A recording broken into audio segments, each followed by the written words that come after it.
Welcome back to the channel, everybody. Thank you so much for joining me and allowing me to continue to be your daily advocate. If you're new here or you're not subscribed for any reason, please do me a huge favor and hit the subscribe button. Thank you to all of you who have been watching and following me for so long. It truly means a lot, and I'm glad that I can be this person. I never ended up mentioning this yesterday. The news kind of got away from me. We had the whole Russia-Ukraine situation that was just kind of developing, and so I focused more of yesterday's video on that. But I wanted to mention this, guys, for XRP hodlers, and I know probably a lot of you guys already know this by now. DJ Peter Vass bringing this to our attention.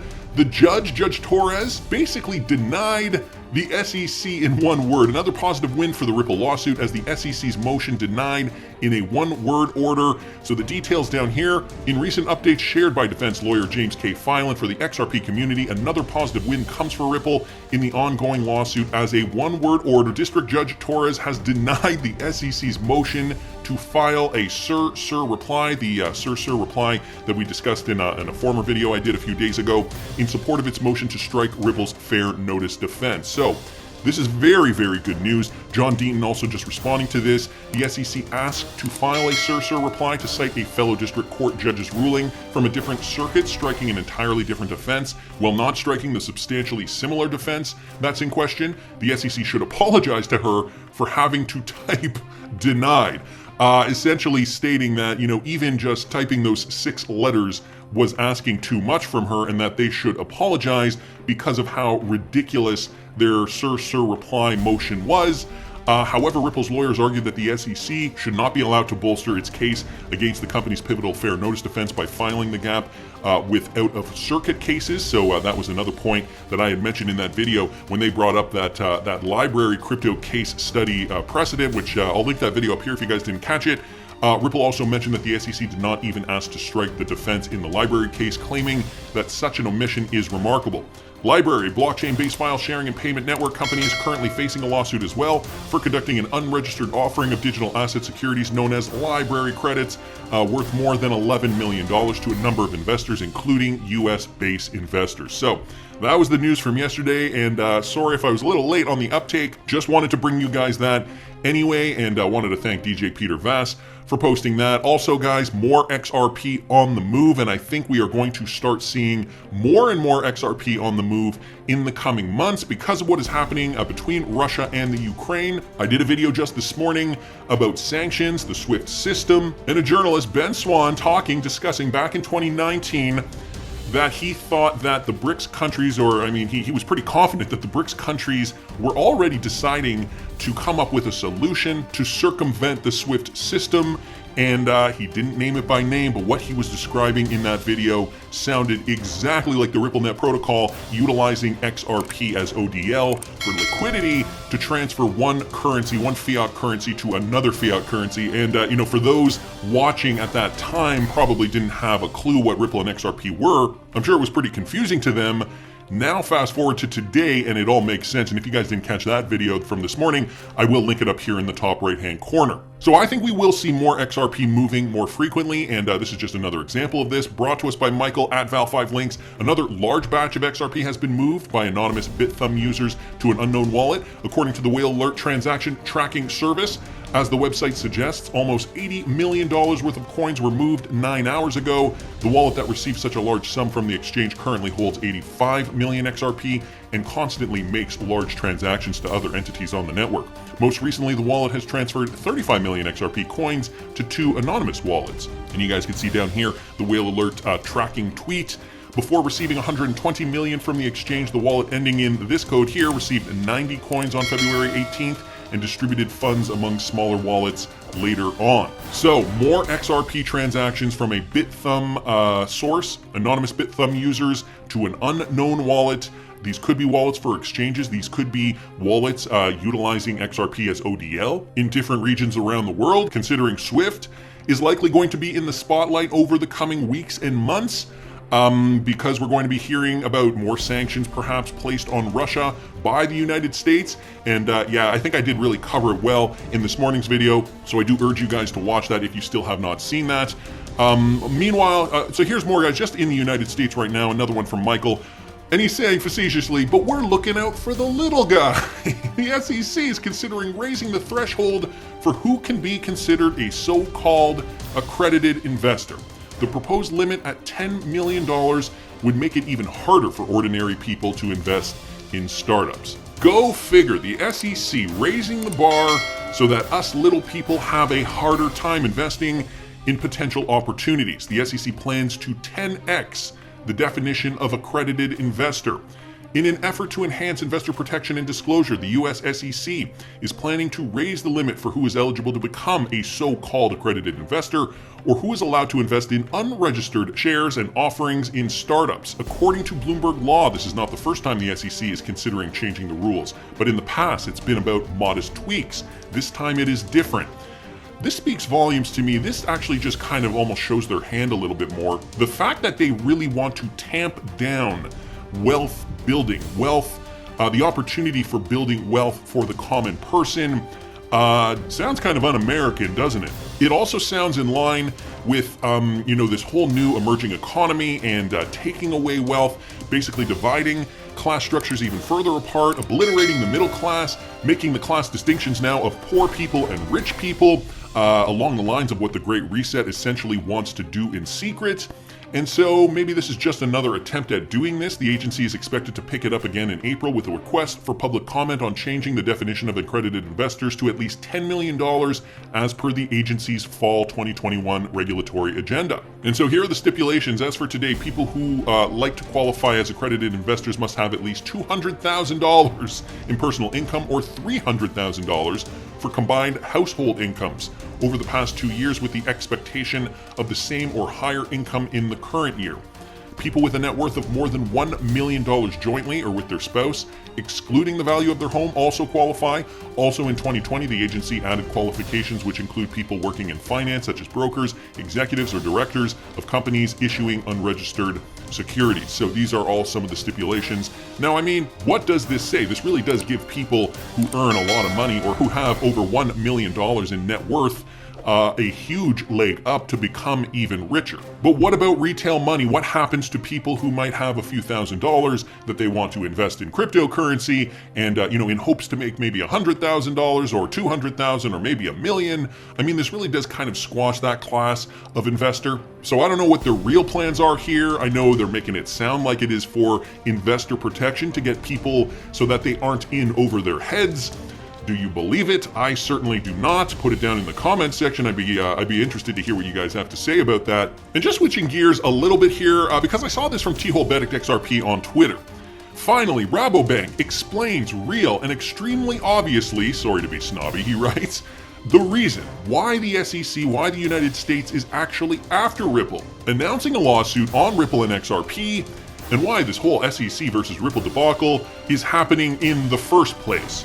Luckily, we're hopefully near the end of this. Hopefully, we will get a verdict soon.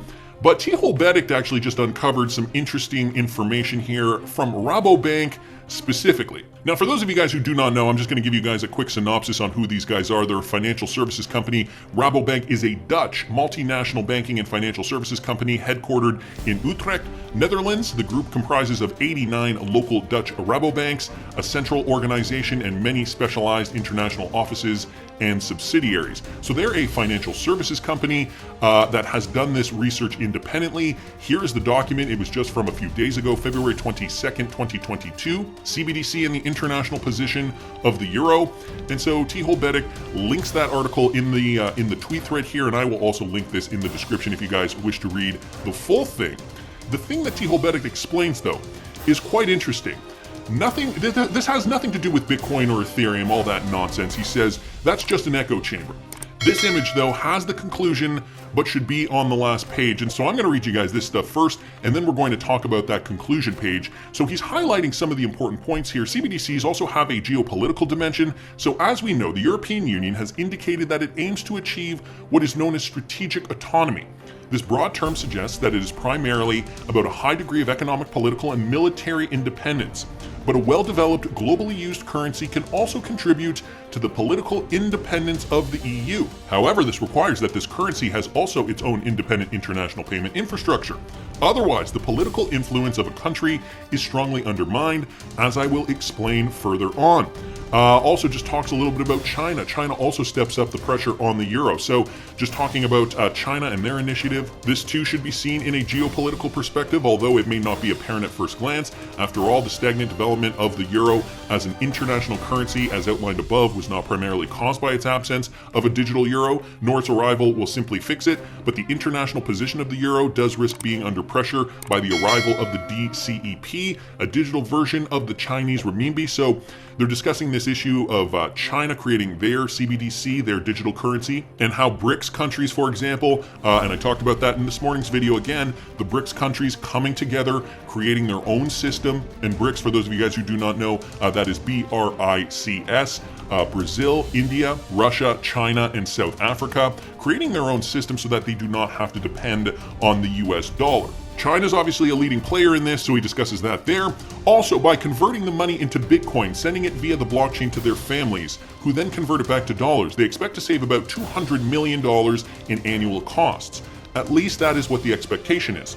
Incidentally, via a CBDC-based circuit, in this case a digital dollar to be issued by the Salvadorian central bank, between central banks this could be done just as well and quickly, but without the price risk between Bitcoin and the dollar. So he's kind of jumping back and forth here, talking about a few different points that I think are really important with regards to why the US is going after Ripple. There are so many moving pieces to this around the world. You know, we've got El Salvador moving to Bitcoin, and many other Latin American countries are looking to do the same thing. Finally, though, we have this, and so here's the unique position of the dollar and how it contributes to US power. The dominance of the US dollar gives the United States considerable political power. This became apparent, for example, in 2018 when the US government imposed sanctions against Iran because of its nuclear program. The EU did not agree, but could only watch as European business nevertheless informed to US policy. It did this to avoid being hit by sanctions itself. This example illustrates that when all is said and done, the strategic autonomy of the EMU is still a long way off. The US recently threatened, in response to the Ukraine crisis, to have Russia excluded from participation in the international payment system SWIFT. The US has good visibility into the behavior of foreign companies because virtually all transactional payments are processed through SWIFT. So, they mention here the US actually has a leg up. They have the visibility. They see where money is flowing.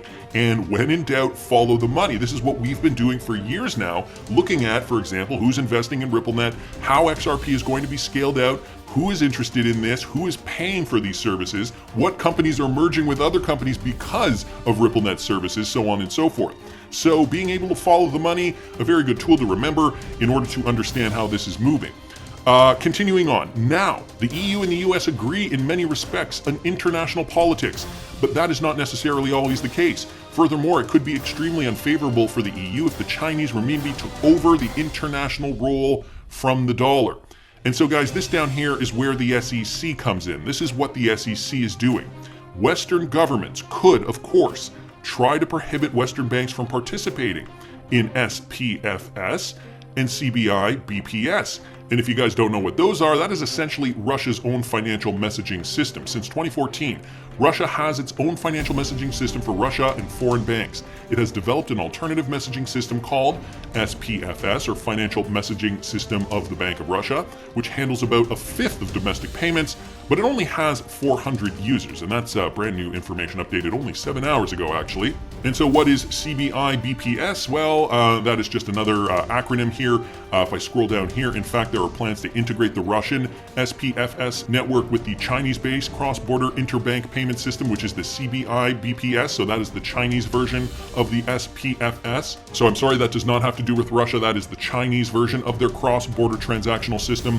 And so back to this point, Western governments, of course, could try to prohibit Western banks from participating in these cross-border systems, although it is an open question whether this could be done watertight. So that's the other problem. Russia, China, such influential partners for trade worldwide in Western economies and non-Western economies, they're just big trading partners. So how can you actually tell other countries, non-US countries, and tell them, no, don't do business with them, they're under our sanctions? yeah, but we rely on them for energy or cheap goods or whatever, we're not going to listen to you because our economy still needs to keep plugging along. So this is the problem. Western governments could, of course, try to prohibit Western banks from participating, although it is an open question of whether it can be done watertight. This might complicate the development of these alternatives to SWIFT, but in all likelihood would not stop it. So the SEC, by preventing Ripple from really kind of thriving right now in the United States, this at least puts a plug in the US economy and other Western economies that are kind of following suit, putting a halt on it. I do not think they will block them forever though. Of course, we know the SEC lawsuit is finally coming to a close.